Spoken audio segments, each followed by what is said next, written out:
में रंगापुर नाम का एक गांव था जहां रामानुज लोहार का परिवार रहता था।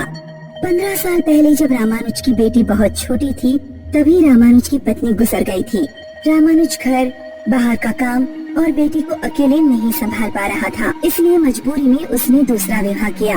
बाद में रामानुज की दूसरी पत्नी से उसे एक बेटा भी हुआ। रामानुज की बेटी मीनाक्षी अपनी सौतेली माँ को पसंद नहीं करती थी। नकली माँ, मैं स्कूल जा रही हूँ। ठीक है बेटी, लेकिन पुलिया के पास। हाँ, मुझे सब पता है, अब अपना लेक्चर मत शुरू करो। पुरानी पुलिया के पास एक गुड़िया खड़ी होती है जो जवान लड़कियों को सफेद रंग के मीठे बताशे बांटती है। मैं उसके बताशे ना खाऊं क्योंकि वो बुढ़िया नहीं चुड़ैल है। यही बकना चाहती हो ना तुम? हाँ बेटी, मैं तुम्हारी सुरक्षा के लिए कह रही थी। तुम अपनी और अपने बेटे की सुरक्षा की चिंता करो, मेरे लिए मेरे पापा हैं। मीनाक्षी ने जोर से दरवाजा बंद किया और अपने स्कूल चली गई। रामानुज मीनाक्षी के ऐसे व्यवहार से परेशान था।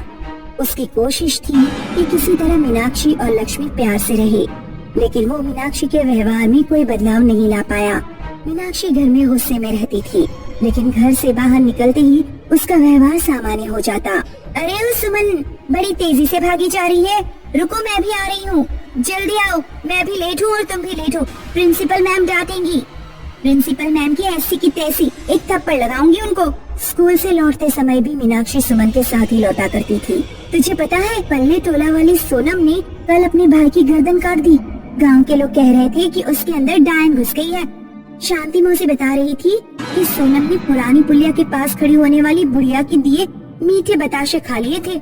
उस बुढ़िया को लोग क्यों इतना बदनाम करते हैं? मेरी एक बार उस बुढ़िया से बात हुई थी, बहुत प्यार से बोलती है। कभी जाना भी मत उसके पास, उसकी मीठी बातों के पीछे जरूर कुछ कालापन छुपा हुआ है। एक दिन मीनाक्षी जब स्कूल से घर लौटी तो घर पर कोई नहीं था, खाना भी बना हुआ नहीं था। अब ये नकली अम्मा अपने पूत के साथ कहाँ चली गई? मीनाक्षी ने गुस्से से अपना बस्ता फेंका और चीनी के डब्बे में पैसे ढूंढे, लेकिन उसमें कोई पैसा नहीं मिला। सारे पैसे भी लेकर चली गई है। काश मेरे अंदर भी डायन समा जाती तो इन दोनों अम्मा बेटों का काम तमाम कर देती। मीनाक्षी घर से निकलकर अपने पापा की दुकान की तरफ गई। मीनाक्षी के पापा मीनाक्षी से दुकान पर आने के लिए मना करते थे, क्योंकि दुकान घर से बहुत दूर थी और रास्ते में पुरानी पुलिया पड़ती थी जहाँ बताशे बांटने वाली बुढ़िया खड़ी होती थी। मीनाक्षी जब पुलिया के पास से गुजर रही थी तो उसे वही बुढ़िया दिखाई। आओ बेटी, मेरे पास आओ, मेरे मीठे बताशे खा कर जाओ। और बेटी आ जाओ, मेरे पास आओ। मीनाक्षी को भूख लग रही थी और उसे मीठी चीजें पसंद थी। वो बुढ़िया के पास चली गई। अम्मा, मेरे पास पैसे नहीं है, फ्री में खिलाओगी तो खा लूंगी। पैसे मैं किसी से नहीं मांगती, भूखे लोगों का पेट भरने में मुझे संतुष्टि मिलती है। तुम बहुत सुंदर हो, क्या नाम है तुम्हारा? बुढ़िया की मीठी बातें मीनाक्षी को भा गयी। वो अपने पापा की दुकान भूलकर बुढ़िया के साथ चल दी। बुढ़िया ने मीनाक्षी को आधे किलो बताशे खिला दिए और उसे अपनी कोठरी में बिठा दिया। बताशे खाने के बाद मीनाक्षी का सिर घूमने लगा। उसने देखा कि बुढ़िया का रूप बदल गया है और वो एक भयानक चुड़ैल बन गई है। डरो मत मीनाक्षी रानी, अब तुम पूरी तरह मेरे कब्जे में हो। मेरे बताशे खाकर तुम्हारे अंदर मेरे जैसी शैतानी शक्ति आ गई होगी। अब तुम कम से कम 3 सर काट के लेकर आओ, फिर अंत में मैं तुम्हारा सिर काट दूंगी। सम्मोहित हुई मीनाक्षी अपने घर पहुंची। उसकी माँ ने पूछा, मीनाक्षी कहाँ चली गई थी? पहले ये बताओ, तुम कहाँ चली गई थी? सोनू की आज तबीयत बिगड़ गई थी, उसी को लेकर मैं डॉक्टर के पास गई थी। मैंने तुम्हारे लिए खाना बना दिया है, अगर भूख लग रही हो तो खा लो। मुझे भूख नहीं है। मीनाक्षी अपने बिस्तर पर जाकर सो गई। रात में जब सारे लोग सो गए तो मीनाक्षी उठी।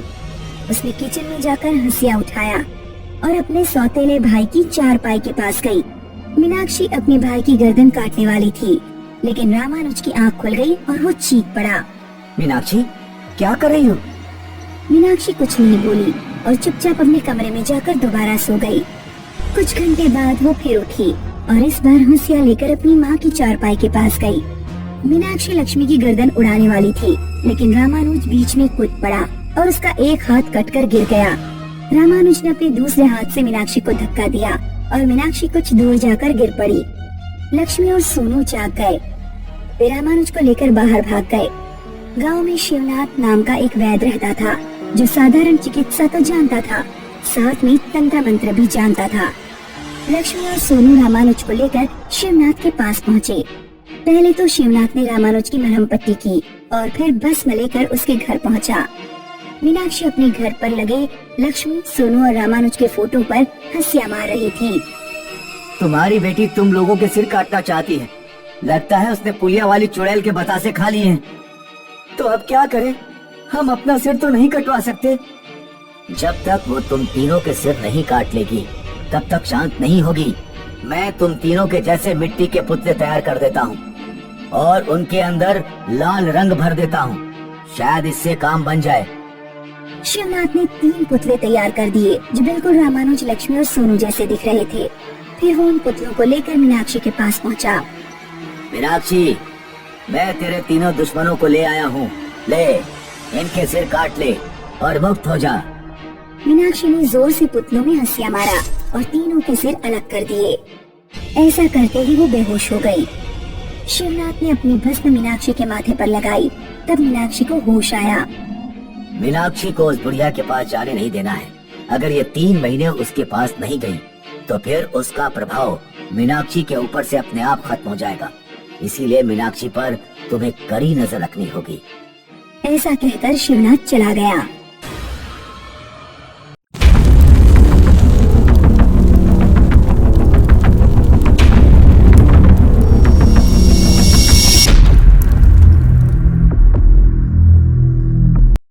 अगर आप लोगों को ये वीडियो अच्छा लगा हो तो प्लीज़ इस चैनल को सब्सक्राइब करें और ज़्यादा से ज़्यादा शेयर करें और बेल आइकन को भी प्रेस कर दें।